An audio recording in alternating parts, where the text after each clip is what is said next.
संत हरि भक्तन की, श्री वृंदावन धाम की, श्री सद्गुरुदेव भगवान की। करणवीर सिंह जी देहरादून से। राधे राधे। राधे राधे।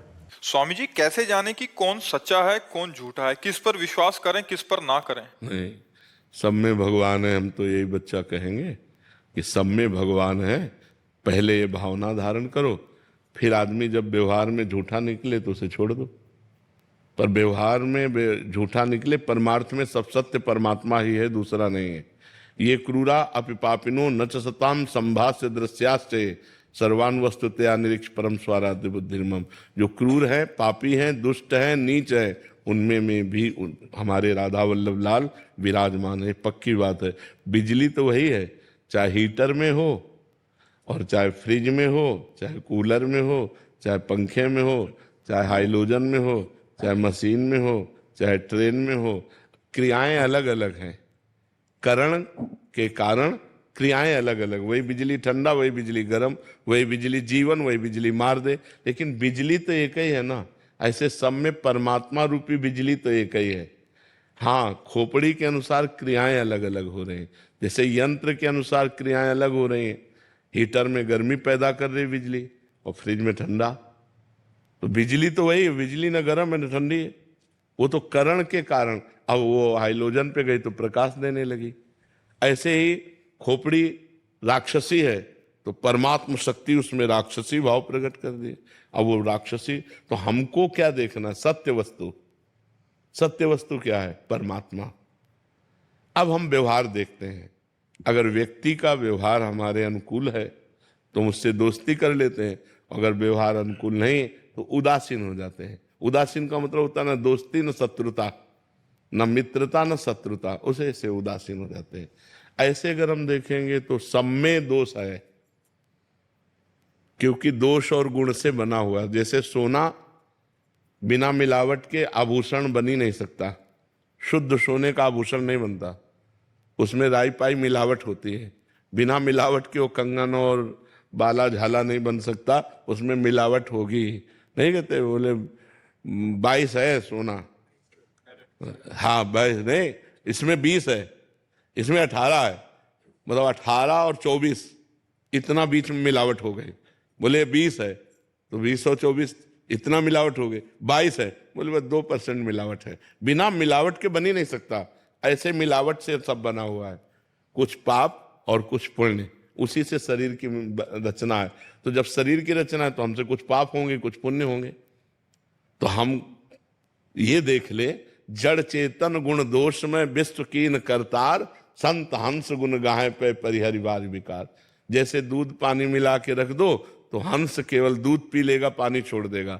ऐसे ही किसी के दोष मत पकड़ो, गुण गुण लेते चले जाओ।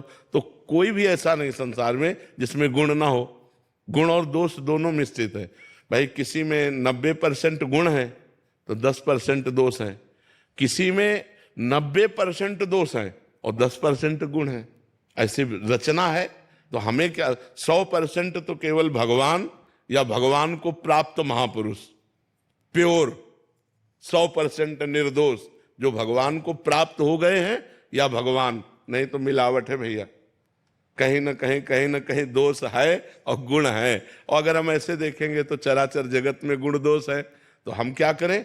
गुण गुण ग्रहण कर लें, दोषों का त्याग कर दें। सब में भगवान है, ऐसी भावना करें जी। कपिल जी अजमेर से। राधे राधे महाराज जी। महाराज जी, भगवान का आश्रय लेकर कार्य करते हैं तो भगवान का आश्रय में तन्मयता होने लगती है और कर्तव्य कर्मों में अरुचि सी होने लग जाती है, केवल श्री हरि में ही तन्मय होने की ललक रहती है। हाँ, अच्छी बात है, पर ऐसा नहीं है। अगर ऐसा होता तो चक्रवर्ती सम्राट अम्बरीश का राजकाज कैसे चलता? ऐसा होता तो बड़े बड़े भक्त व्यापारी रहे हैं, बड़े बड़े काम किए हैं।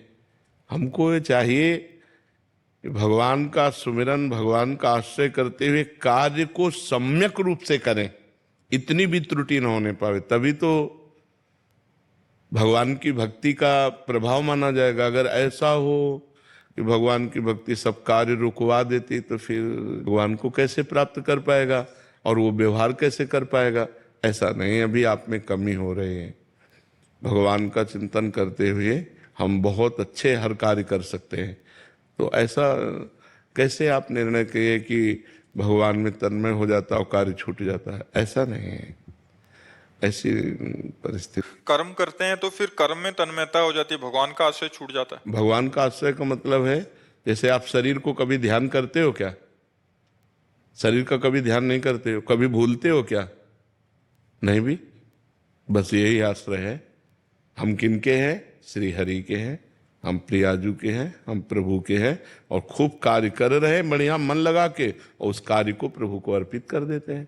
4 घंटे, 6 घंटे, 8 घंटे ड्यूटी की, हाथ जोड़ा है प्रभु, 8 घंटे से जो कार्य हो रहा था वो आपका ही है प्रभु, ये पूजा स्वीकार करो। ऐसे ऐसे गृहस्थी में चला जाता है। अब आप ऐसा कि हम हरि में तन्मय हो गए तो फिर कार्य, मुझे तो ऐसा कम ठीक लगता है। कार्य को हरि का मान करके करें और उसे अच्छी प्रकार से करें, 100% कोई त्रुटि नहीं होनी चाहिए, और उसे पूरा प्रभु को समर्पित कर दें, पूजा हो गई। जैसे हम रसोई बना रहे हैं तो पूरे विवेक पूर्वक, अगर नमक नहीं पड़ा तो कैसे प्रभु को भोग सुंदर लगा पाएंगे? हर कार्य हम प्रभु के लिए कर रहे हैं। हम ड्यूटी प्रभु के लिए कर रहे हैं, व्यापार प्रभु के लिए कर रहे हैं, किसानी प्रभु के लिए कर रहे हैं। एक होता है अपने लिए करना और एक होता है प्रभु के लिए करना। भक्त प्रभु के लिए करता है, तो जो प्रभु के लिए कार्य किया जाता है तो और सजाकर अच्छी प्रकार किया जाता है। तो अच्छी प्रकार से जो भी कार्य करो, अच्छी प्रकार से करो, और उस कार्य को भगवान को समर्पित कर दो, और बीच बीच में राधा राधा सुमिरन करते रहो। ठीक है ना?